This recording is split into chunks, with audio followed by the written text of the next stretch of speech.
Lancaster County Planning Commission of January 17th, 2018. A printed agenda is available outside the hearing room, and a copy of the full agenda, including the staff reports, is available at the front of the chambers with the clerk. The Open Meetings Act is posted just inside the doors at the back of the room. If you are parked in the parking garage across the street to the north, the gate is open and no parking coupons are necessary today. Out of courtesy for those attending this meeting, the commissioners and the staff, cellular phone usage is not permitted in these chambers during any portion of this meeting. We will appreciate your cooperation. And please note that the Planning Commission action is final on agenda items 1.1b, special permit number 17053, and 1.3, special permit number 17051. Any aggrieved person may appeal final action of the Planning Commission to the City Council by filing a notice of appeal with the clerk within 14 days following the action of the Planning Commission. The first item of business is the approval of the minutes of the regular meeting held January 3rd, 2018. Is there a motion? So moved. Washington. Second, Hove. Please call the roll. Beckius? Yes. Edgerton? Yes. Finnegan? Abstain. Harris? Abstain. Hove? Yes. Joy? Yes. Washington? Yes. Core? Yes. Share. Yes. Motion carried 7-0. The next item of business is the consent agenda. Items on the consent agenda will be called at the same time and will not be scheduled for a separate public hearing unless there is a request from someone wishing to speak or at the request of a commission member. I'll ask Jerry to read all of the consent agenda items into the record. Once those items are read, she will ask if there is anyone wishing to speak. If you wish to speak on an item on the consent agenda, we would ask that you stand and state that item.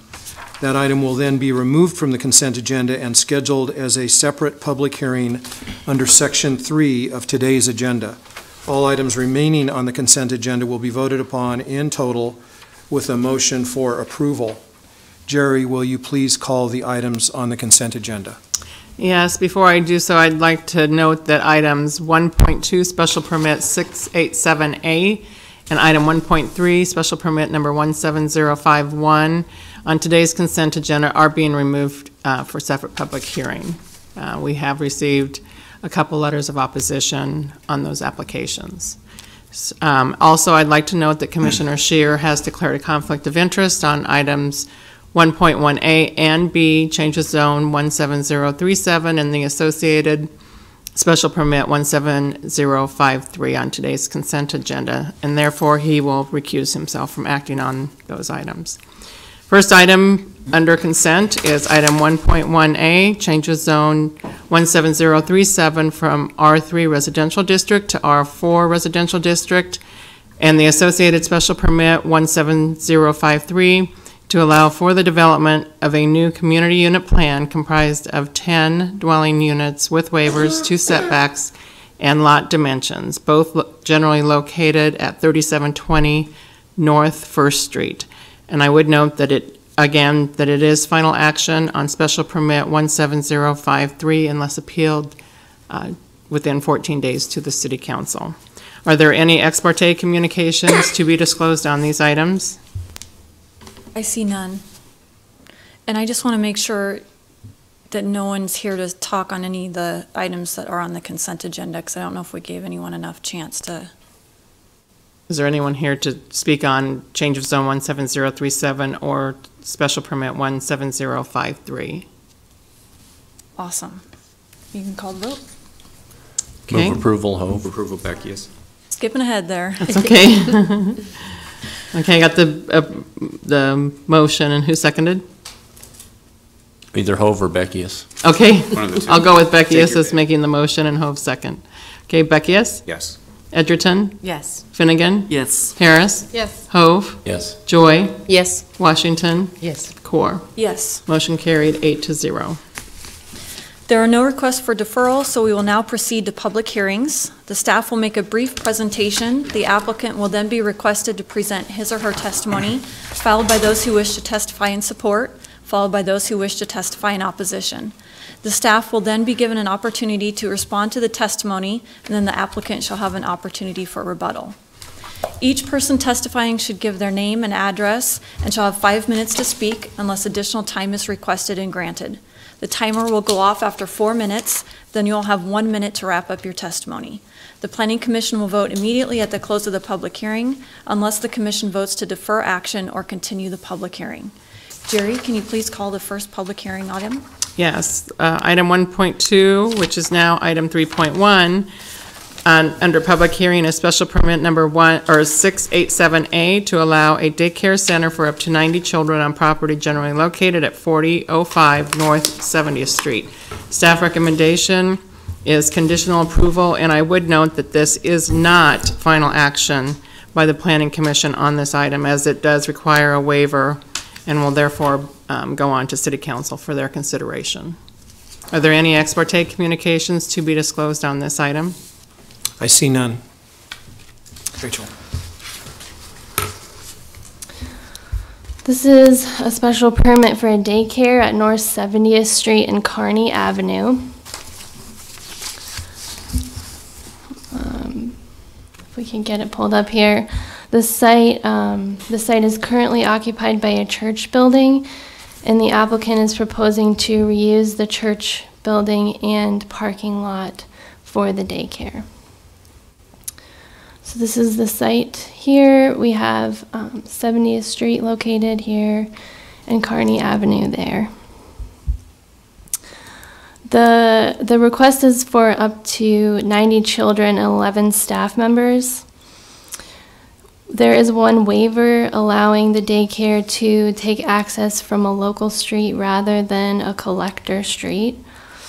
70th Street is an arterial, and direct access to 70th Street would not be permitted per the access management plan.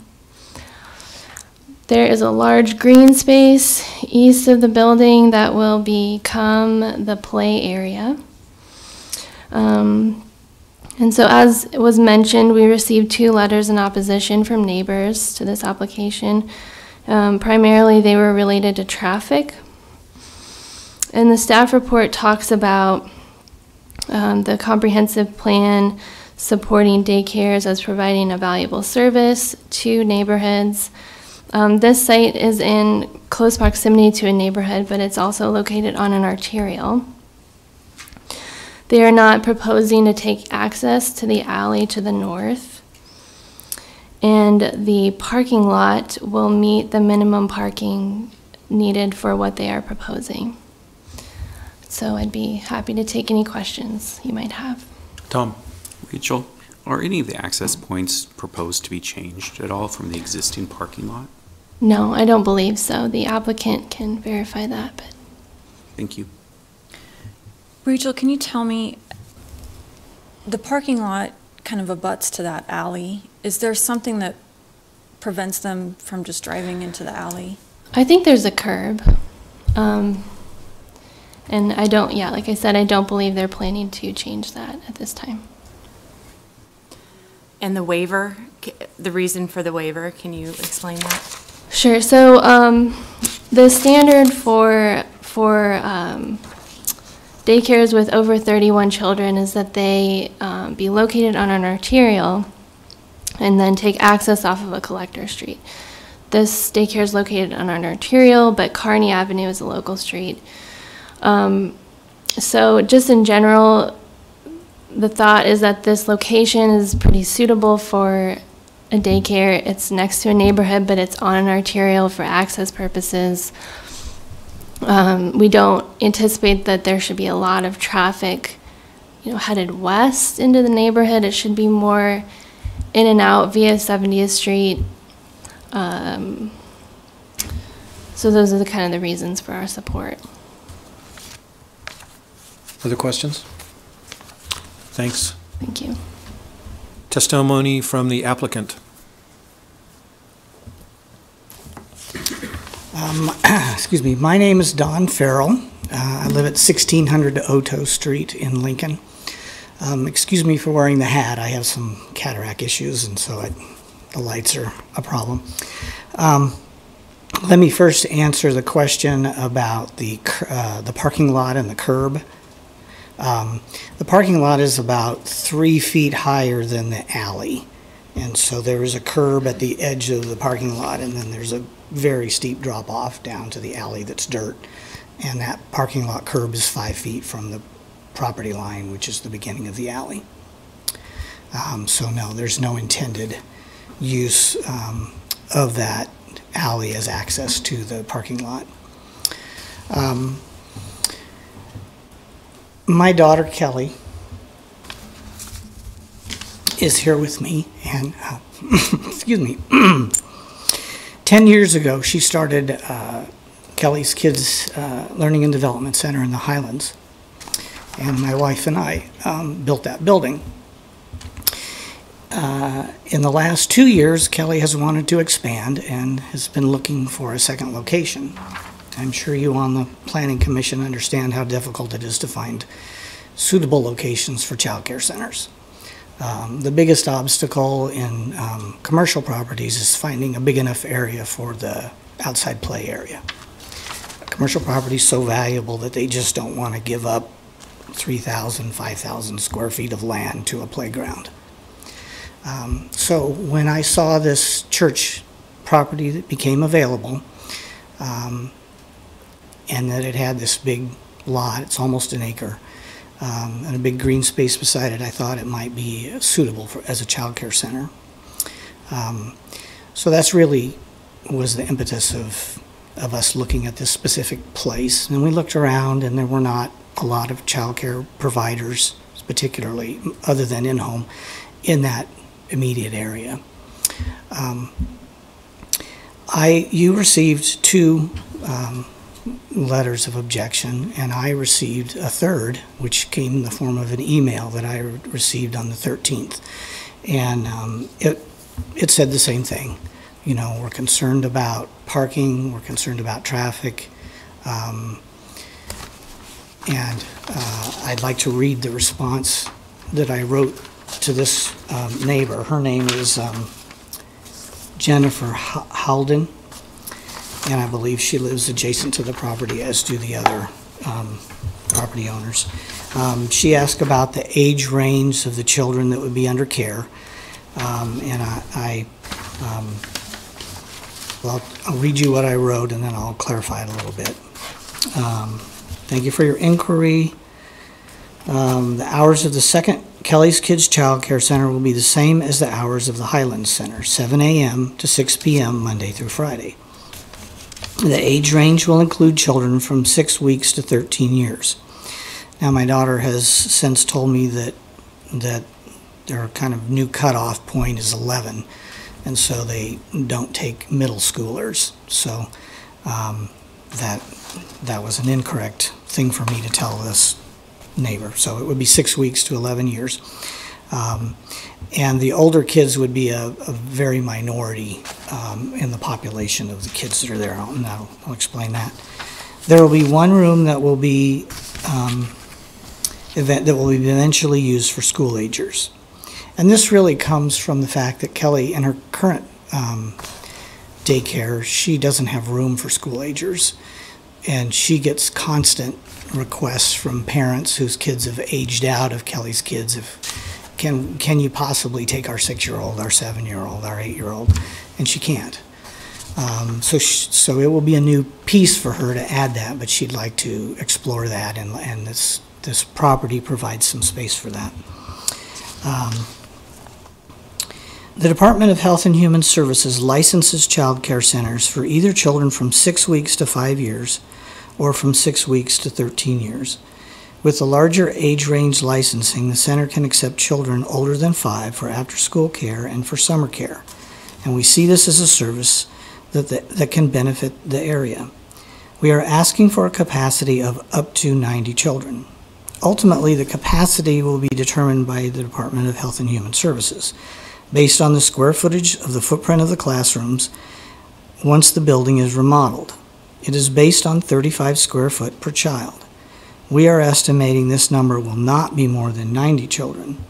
There are strict child to caregiver ratios that ultimately determine how many children will end up in a classroom. The infant room will hold up to 8 with a 1-to-4 ratio with 2 caregivers. The toddler room will end up will hold up to 12 with 2 caregivers, ratio of 1 to 6. The preschool room will hold up to 20, 2 caregivers, ratio of 1 to 10. The pre-K room will hold up to 24. It's part of what was the sanctuary, so it's the largest room area. And that would take 2 teachers with a 1 to 12 ratio. Adding a school-ager room we could add up to 15 with 1 teacher. In reality, if you add all those numbers up, it comes to 79. So the 90 number is really,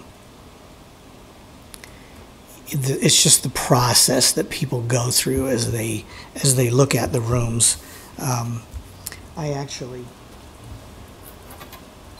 don't know if this will fit here. Yeah. Couple things I could show you. Couple things I can show you here. This room, which is now an entry to the church, not really the main entry, it's not off of the parking lot, but this would become the infant room, and there is a door here. This will be an emergency exit only. So people will not be, Kearney Street is out here. So people will not be parking on Kearney Street and going to this door. We can't have parents dropping off kids directly to a room. They have to come through the main entrance and check their children in through an electronic keypad. So we never could have children coming in that door. It's just there so that in case of an emergency, the children can be quickly evacuated. In a baby room, they have a crib with wheels on it, and they put all the babies in the crib, and it has to be paved, and so they scoot out the door that way. So that's why that's there. What was the fellowship hall would have 12 children, and you see the number before here, 13. Well, 13 is the number you get if you divide the square footage by 35. Mm-hmm. This is how we get to this larger number than what's really practical and what we really use. The preschool room will hold up to 21, but we can't have more than 20 children in there without adding another caregiver, and you can't afford to add another caregiver to add 1 child. So there's a practicality in the way that the teacher-to-child ratio is. This was the sanctuary. There will be a kind of a folding wall that can be opened and closed. But as we use this for a preschool room, it would hold up to 27 children, but 24 would be the max in that room.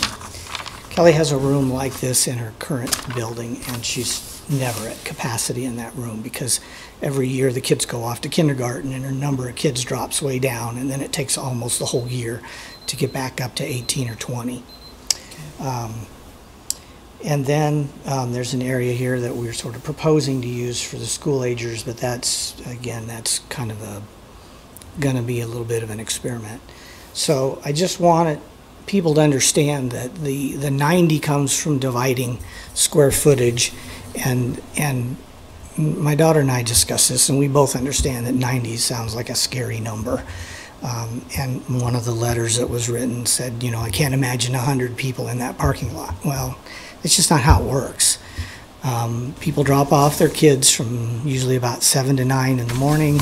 They pick them up from 4 to 6. They're coming and going. The parking lot does meet the requirements for 1 per staff, and that is the appropriate staff number if you add up the numbers of teachers at maximum that it takes it, and then there's an extra spot for a floater and then for the director. And then there's 1 spot per 10 children, which is the standard that's been set by DHHS. I can't tell you that there won't be times when there will be people who will park on Kearney Street, either staff or parents. I'm sure it's going to happen. You know, Kelly will communicate with the parents. They'll be told as much as possible they need to utilize the parking lot, and the staff will be told they have to park in the parking lot. But I understand reality, and there are going to be times when people are going to be parked there. That's really all I have to say. If you have questions, I'd be happy to answer them. Questions? It's my understanding that the current property is bifurcated between, or you're proposing a bifurcation between another lot that has a single-family home on it, is that correct? Yes, this was like a parsonage or a rectory. And we didn't really have a choice to buy. We have a contract to purchase the entire property, which includes the house and the church building and the parking lot. So we were early on, we were told the only way the special permit could be done would be if we bifurcated that and separated that piece of property off. And so we had a survey done and figured out an intelligent way to do that that leaves a big enough lot south of that that could be utilized for another house down the road if that so was Got it. desired. Thanks for the clarification. Sure. Also, it's probably obvious, but it occurred to me that nothing in here has said that this will no longer be a church. There was in 1974, there was a church occupying the building, and they requested a special permit for a daycare for 40 children. That was because the church was not giving up the sanctuary, and that they were not expecting the revenue from tuition of 40 children to cover the entire overhead cost of the building. So while it might seem like, gee, 40 would be a nicer number, it's not a practical number. You can't make a building this size and this cost work with 40 children. The break-even point's about 50. Chris? What's the capacity of the current facility that you have in the Highlands? It is 76. That building has a cafeteria, and the cafeteria space is not counted. And so the 76 was determined by Health and Human Services by going just into the classrooms, measuring the square footage, and then telling us this is how many kids you can have. Any traffic issues or any complaints from neighbors as far as Well, traffic? we don't get any complaints from neighbors. Now, I'll tell you that it is in more of a commercial location. There are houses, there's residential behind it, all along the back of it. And there's a fenced-in play area, and there's residents. But beside us are commercial properties, because it's on Northwest First, which is Superior comes up and turns into Northwest First. No, the parking issues that my daughter has had have related more to when adjacent businesses that have parking lots had some kind of event, and they would come over and park in her spaces. As someone who lives on the west side of town, we have friends and acquaintances who have used Kelly's Kids over the years and have often commented on the excellent care that their children have received at Kelly's Kids. So we appreciate that. Thank you. Other questions? I have a question. Will all of the drop-off activity occur from the parking lot to the entrance off of the parking lot to the building? There will be no drop-off occurring from Kearney Street up to the Correct. building, right? Correct. Okay. I just Yeah. want to clarify that. And in child care, people have to park. They don't just drive up and have the kid run out. Right. Parents have to go in with the children all the way in and punch numbers in. There's be a security pad to get in, and then a login and everything. So they are parked there. So it's not like a bank or somewhere where you have people in line for one slot that's right in front of the door. People drive in, they park, they get out, they go in. When they pick up their kid, they have to park, go in, get their kid, punch in their numbers, walk out. Okay. Any other questions? Okay, What are go you, ahead. just one, what are your peak traffic hours? I would say at my center currently, do you want me to step up? Yes. Yes, Okay. please. Yeah. You have and- to give your. And give your name and Oh, address. that's fine. Yeah. Do you want my home address? That'd be great. Whatever. Whatever you address is prefer. fine. Oh, okay.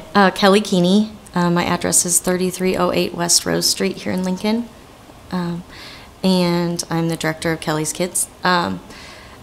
Currently, most of our parents drop off between, I would say, 7 and 8:15. By 8:15, 8:45, 9 o'clock, there's a few trailing parents dropping off, but not a huge amount. That is the first hour that we're open is probably the most. And then again, since they're dropped off so early, I would say between 4:30 and 5:15, 5:30 is the biggest traffic time. Again, you have a few trailing families that will pick up later, but I'm not sure in a different area if parents will be working in a different kind of job field, because we have like Kawasaki up where I am, which has earlier shifts, and so I don't know if the dynamic will be different, but I would anticipate that it would be similar. Thank you. Sure. Anything else? I Okay. do. I have one more question. This has to do with drop-off as well. Sure. I know it's really, the parents want efficiency. I'm sure you want efficiency when cars come in, they park. But in the winter, we're really pressed when we have piles of snow in parking lots. So can you talk a little bit about how you intend to keep your parking lot as clear as possible? Sure. So that there's still efficiency, because it looks, I mean, it appears that winter could be the challenge. Yes, it can be sometimes. In our current parking lot, we actually have a previous parent who does the snow scooping. He has his own business, and he scoops it and salts it before we're open, and he knows we're a priority. He's had our children there, and I was going to, pending this all going through, check to see if he would take this on as well, because he does a good job. He cares. He has a vested interest because his children have come to our center, but it gets usually pushed off to the side, and we haven't had any issues with parents like falling or anything like that, or it covering up parking. Yeah, I was going to say, have you lost parking spaces? I think we've lost one in our staff parking, but our staff parking lot is actually not in the same space as our parents' parking lot, because there's a common road that goes through, and so there's these spaces that kind of jut out, and there's just nowhere else for it to go. But it hasn't ever been a huge issue. Okay. So. And in this parking lot, staff and parents are in the same lot, yes? Yes, yeah, that is correct. But I'm sure we can find a solution so that it isn't going to be taking away parking spaces. That's something I would be mindful of.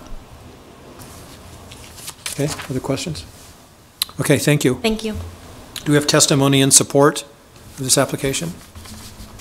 Do we have testimony in opposition to this application? Please come forward. Which side? This side or? Doesn't matter. Okay. Hi, I'm Angela Kildare. I live at 6900 Kearney Avenue. And I'm here on behalf of a lot of homeowners that can't come, and they wrote their letters. We're not necessarily completely in disagreement. We'd like to try to find a way to find a compromise, and in reading the plan, it's not all making sense to us. And we're open to just kind of that topic a little bit. A little background, I have 6 kids of my own. I have 5 small children across the street. Where some of this here, we have small children that come across. I have one with special needs next door. We have one with special needs, and across the street we have a kiddo with autism. This is brought up because it's a big concern. We have Mayflower going up and down our street, coming and going all week or all day. And we counted 5 one morning from 7 a.m. till 12 in the afternoon. Then you got the Ballard Park where people come and they play baseball, and that's great. However, you got a lot of speeding, and it's just a little street here. But where I kind of raise concern, I don't know if you can hear me, and maybe they can help me. The parking spots are really small, and where it's going to come out kind of over here on this street, meeting where there's a couple driveways. We just don't see how drop-off for, even if for 70 kids, and pick up with the staff, we just don't see how that's going to play out and where the effective part is in it. And we're happy to, we're not saying don't park in front of our street. We're afraid that there's going to be a buildup of traffic. Then you've got these big Mayflower trucks coming and going, and you got all of that, where we're starting to kind of now feel a little bit more not like a neighborhood, a little bit. And we worry about the safety of the kids. But some of these parking spots are pretty small because we play in that parking lot there. And that's just kind of where we're a little bit concerned, is with that and how that's going to flow. There's not really a guarantee that anyone's going to go east or west. But that is kind of a concern where they're, and my house is right here where 69th actually meets, and so we do have a lot of traffic and a couple businesses up here where they're bringing their work trucks out onto Kearney, and which is fine, we make it work, but again, that traffic part is really making us nervous for our kids. Questions? Angela, can you tell me, I know I've seen the Mayflower trucks, where is that located? That's up by Ballard Park, or Ballard up there. It's kind of in a little hole, and I don't know why they really kind of come down, because they could actually access 66, but I know some of them are semis, and that's another thing I did want to let them know for safety reasons, that there's these semis, and we've brought up that topic of slowing down, but I can't guarantee it. Yeah. This is, I believe this is where the Yep. the truck facility is located, and then Ballard Park is over here to the west. So what happens is the semis come up this street, and then they'll come up Kearney, and then they come up and then go park there. That way. I don't understand. None of us really ever do understand why they do what they do. But moreover, for us, it's just that, so that they're aware, or if I could, but then we just don't understand how it'll work. How it really will work. I understand that there's those parking spots, but they're pretty tight. And I don't, if all the staff will be parked there during the day when parents drop off, and having 6 kids and doing that, come on, let's go, let's go, let's go. You know, in and out, I don't know where the parents are going to park in that parking lot to get their kids, and how it's going to start building up in front of our houses and our driveways and whatnot. And then the safety of it all too, so. Chris? Are you saying the parking spots are small? I felt like they feel like they're a little bit more tighter. Isn't there a standard for that? Yep. Right here is where a lot of churchgoers park, right here in the middle, and then they diagonally park here. There's an awning that comes over here. It's pretty tight. I don't know. We have a lot of church members. A lot of different churches have moved in and out. We found that typically the overflow's on the street. And that's kind of why it came more of a red light for us, is because the overflow, they would start, these new churches, they would start parking in the parking lot, but then they started, you seeing more of them out there. Like a couple nights ago, I seen maybe 3 in the parking lot, and then the street had more. We'll ask if they're planning on restriping the parking lot and finding out what the plan is for the parking lot. Other questions? Thank you. Thank you. Other testimony in opposition? Staff questions? I think Chris has one. Yeah.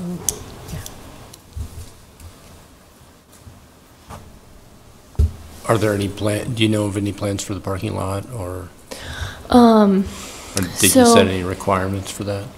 One of the conditions of approval talks about requiring that the applicant just verify that the parking stalls meet the standards. And if not, then they would revise the site plan accordingly to show, I guess, restriping of the parking lot. But the area is sufficient to support this type of business? Yes, as far as the number of stalls that are present today, it would meet the minimum parking needed. And the plan that we've got in front of us, does it show the stalls as the church had them, or the stalls as the daycare intends to have them? Is it okay if I speak? Okay. Let's wait. Let's do staff and then. Yeah, so I wanted to know if you knew that. Well, my understanding is that they're going to, they're planning to leave it largely the same. So it should, should be both existing and proposed. Okay. If not, they can address that. And then the woman who spoke in opposition, and the letters also mentioned the Mayflower trucks. And I have a curiosity about why they're running through the neighborhood, and if you have any light you can shed on that. And is there a signed truck route within that neighborhood that they should be using? That's a good question. On the signed truck route, I'm not sure about that. Maybe Public Works can, I guess, weigh in. But when we were looking at it, what we think is happening is, so right here appears to be the business in question, and there's a drainage way that runs here, which doesn't have a crossing, to where it appears that the trucks are probably going up and around, maybe, and then down Kearney Avenue to get to 70th Street. It's the most direct route to 70th. If it would be the most direct route if you're going north on 70th. So oh, that's the Murdoch, isn't it? The line that I'm looking that goes east and west, that's the yes. Murdoch? Okay. Yeah, this is a trail along here. And they have no way to get out on Colfax, or not Colfax, on Seward? They have no way to get to I don't Seward. believe so. Okay. Anything else? Just one question. Okay, yeah. Could you explain condition 1.8? Remove mention of use is not allowed by right. What the conversion plan? What does that mean? Sure. So any daycare special permit in a residential district has to submit a conversion plan as part of the special permit, which just is some kind of plan for how, if the daycare use were to go away, how the site could be converted back to some type of permitted use based on the zoning.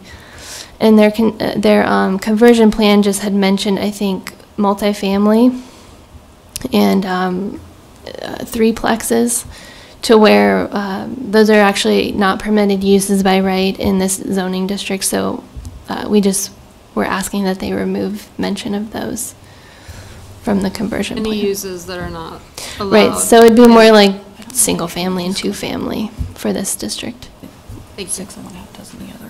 Just one follow-up question on the parking lot. As I understand it, the existing building will have to be renovated to accommodate the new use, right? So there'll be building permits required.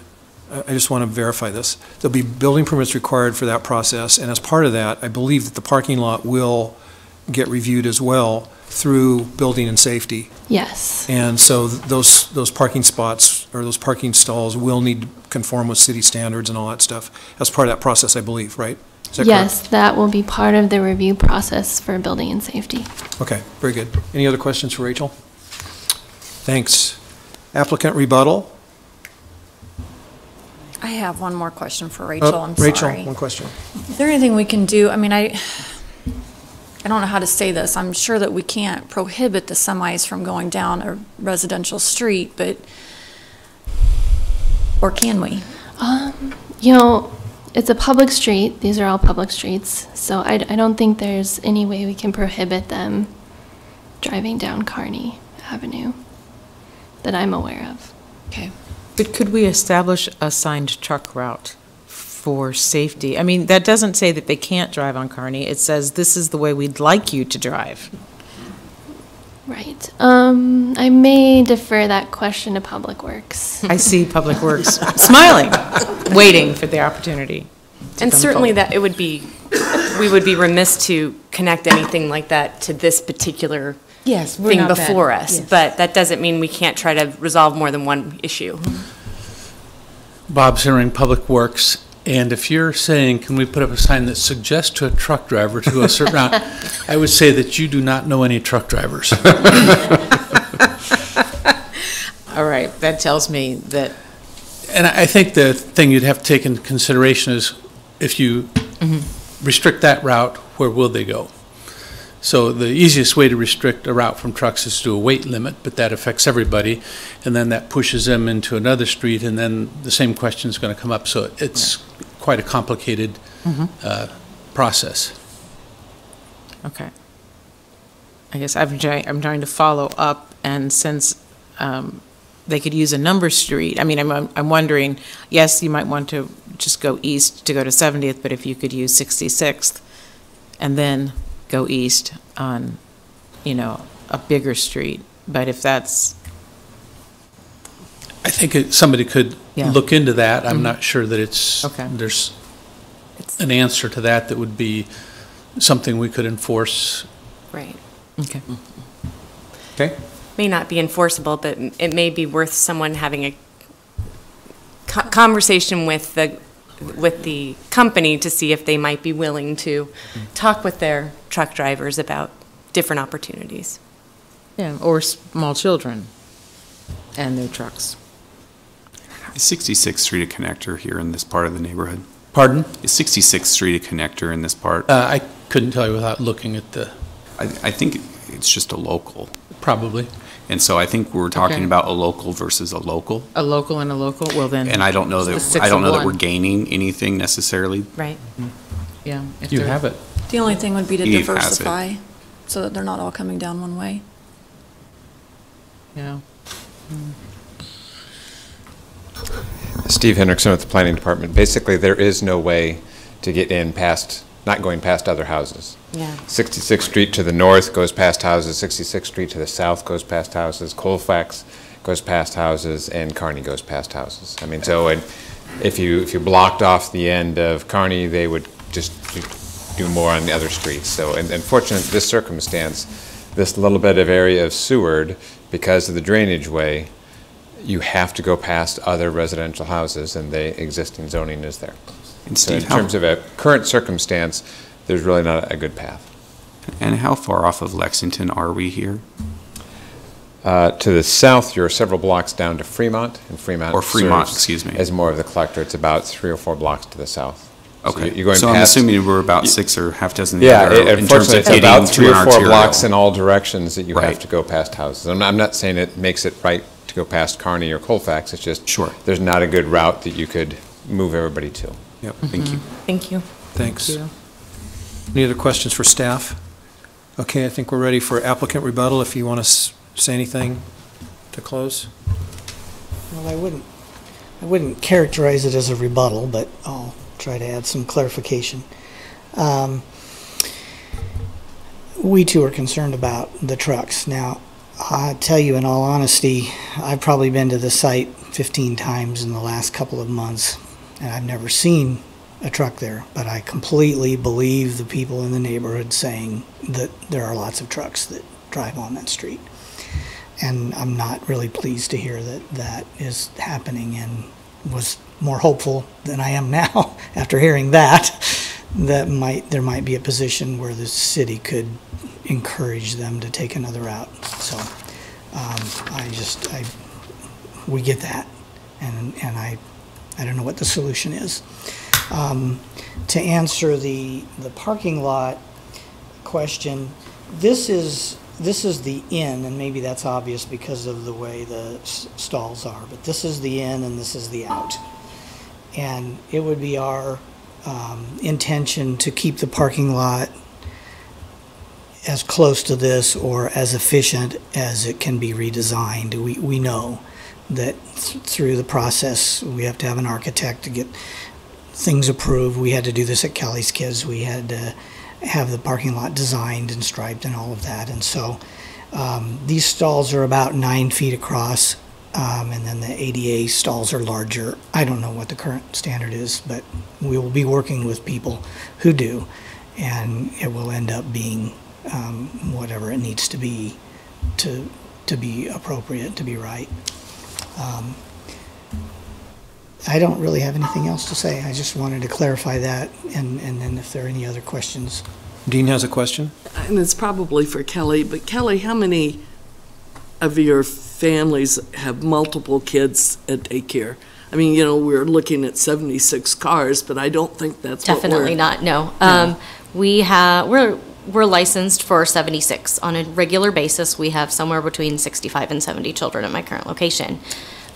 You have families that have 3 kids or 2 kids. I would say we have around 45 to 50 families. So it does take into account that there are a little bit less cars. And we have about the same amount of parking stalls at my current location, and we don't have parents complain that they can't park. We don't have them parking at adjacent businesses. We do have issues with, as we are closing, there's a Hacienda Real that just opened at the corner there. And my staff were saying, we're starting to see customers come and use our parking. Like, can you kind of keep an eye on it? Do we have to post a sign that says this is for Kelly's kids' families? And so far, it was just like it's a new business. Everybody wants to visit the new restaurant traffic, and it's slowed down. So far, it isn't an issue. But obviously, that won't be a case here. But there aren't current issues. I feel like our needs are adequate right now because, yeah, you do have families with multiples. Thank you. Anything else? Thank you. Thank you. I think we're ready to entertain a motion. Move approval, Hove. Second, Core. Discussion? I really like the business, and I don't mean Kelly's in particular, but I really like daycare centers and neighborhoods. I like that that's being offered close to families who may be able to take advantage of that. And so for that, I'm very supportive of this project. I also see that there can be some concern, and we certainly have heard the concern about the parking, and most of my concern has to do with the trucks and the traffic, you know, sort of the entering and exiting traffic. And so I really hope that there's some way for the neighbors, for the business, to have productive, not antagonistic conversations with Mayflower about how they might be able to work out something, and so that they can be aware of this increased traffic and business in the neighborhood. But I will support this project. Others? Chris? I'm going to support the motion. I think this is a good project, and these are folks that have a proven track record of running an operation like this in the past, and I think you know, it seems that they're very open to discussion, so as the neighbors, if they have issues, they can approach the owners and talk to them about any issues, and I'd hope they do that.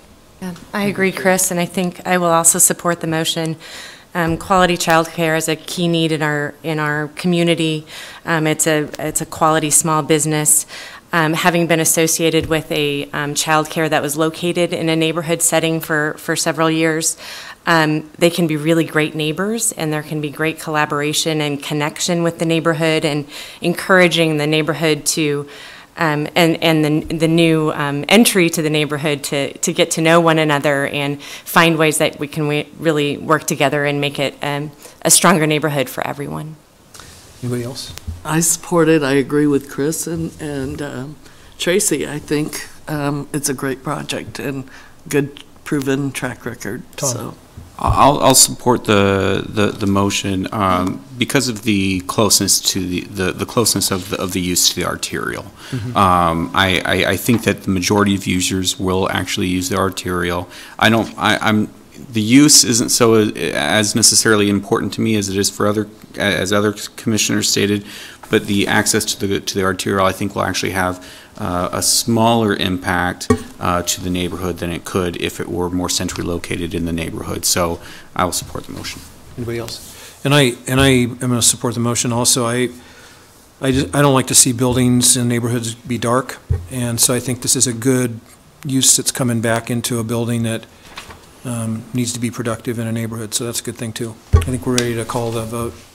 Okay, this is for the conditional approval of special permit 687A. Beckius? Yes. Edgerton? Yes. Finnegan? Yes. Harris? Yes. Hove? Yes. Joy? Yes. Washington? Yes. Core? Yes. Shear? Yes. Motion carried 9-0. Next item is item 3.2, special permit 17051 to allow a daycare center for up to 120 children on property generally located at 44010 O Street. Staff recommendation is for conditional approval, and this is final action on this item unless appealed to the City Council within 14 days. Are there any ex parte communications to be disclosed on this item? I see none. And by the way, Tracy is gone, so. Thank you. Yep.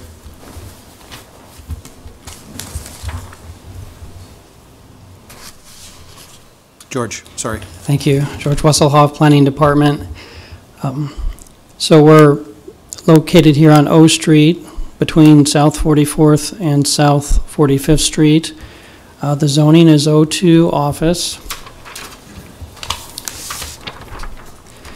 The proposal is for a early childhood care facility with up to 120 children, and also 10 employees are proposed for this facility. I would point out that the buildings and parking are all existing. There's an existing office use that occupies the building to the east of the proposed daycare facility, which will be on the west side in this vacant space. There are 2 parking lots to the south. Immediately to the south of the proposed daycares where the loading and unloading spaces will be located. Employee parking will be in a southernmost parking lot that's further to the south along South 44th Street. There is a proposed outdoor play area, which is to the west of the daycare building. That will be fenced. There will be a 6-foot-tall opaque fence. That's one of the requirements. I know that was one of the concerns in the letters that were received. So the children will not be able to go out into parking or other areas. They will strictly be going from the building to the outside play area. Another concern that was identified in the letters of opposition was traffic, and as in the previous application, I would just mention there is a requirement that facilities with 31 or more children have to be located on an arterial street, so it's properly located. It's also close to an existing neighborhood, Witherby neighborhood. There are actually 2 connections that would be on side streets, South 44th and South 45th Street, for the parents or others that would be dropping off the children. And so also I would just mention the O2 zoning would permit by right a bank, a credit union, medical office, or other office uses that could have people coming and going throughout the day. So the traffic that's would be associated with the daycare would not be atypical or something irregular for the location or the zoning. With that, I can answer any questions you may have. Questions for George? I don't see any. Thank you. Testimony from the applicant.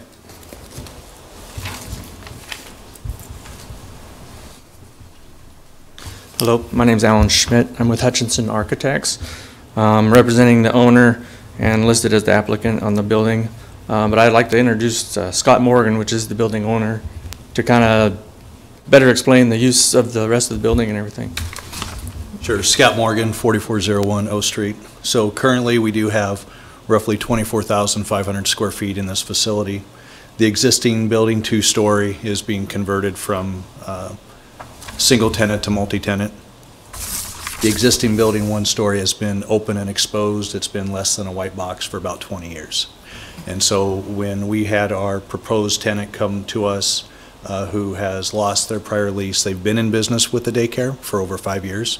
So this isn't a new business, it's an existing business transferring to a new location.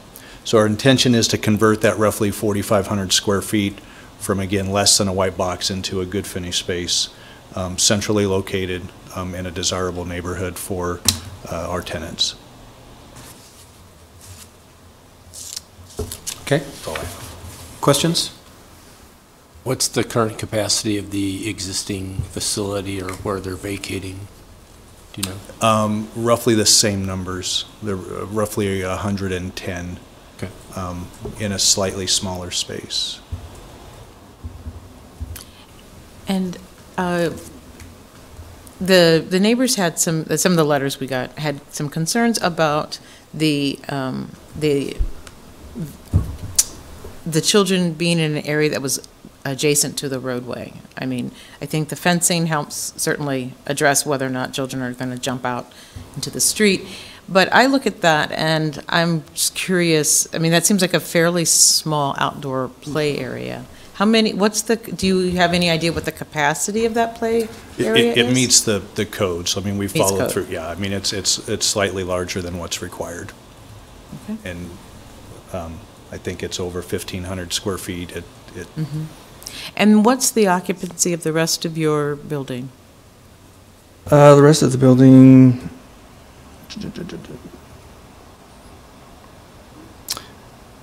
From a fire code position? Or I'm just from- curious about the traffic amount and the. Tenant, what type of tenants and things like that. Sure. Well, I can tell you, previously, there was over 100 employees in the building. As a single tenant, you get much higher density from an employee count. And we've already converted, predominantly the first floor is down to multi-tenant. And the second floor is also going to multi-tenant, which is requiring us actually to have some more common space. So we actually anticipate the employee count and ownership of the businesses to be less than what was there prior. And we've already seen it with what we have to plan for what's in the existing space. Okay. Other questions? Thank you. Thank you. Do we have testimony in support of this application?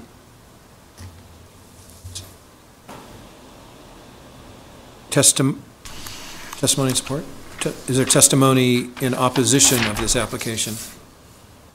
Is there testimony in support? Okay. Testimony in opposition of the application? Don't see any. Okay. Do we have any staff questions, additional staff questions? Okay. Applicant, would you like to say anything before we entertain a motion? Any additional? Okay. I think we're ready to entertain a motion then. Move approval, Hove. Second, Beckius. Discussion? I think it's an appropriate use for the building and location. Yep. I'm certainly comforted to hear that this is a transferring business. They've been in operation for 5 years. I think it's a good business for the neighborhood. Yeah, I agree. Okay, we're ready for the vote. Okay, this is for the conditional approval of special permit 17051. Again, this is final action by the Planning Commission unless appealed to the City Council within 14 days. Beckius? Yes. Edgerton? Yes. Finnegan? Yes. Harris? Yes. Hove? Yes. Joy? Yes. Washington? Yes. Shear? Yes. Motion carried 8-0. This time, anyone wishing to speak on an item not on the agenda may do so. I see none. We are adjourned.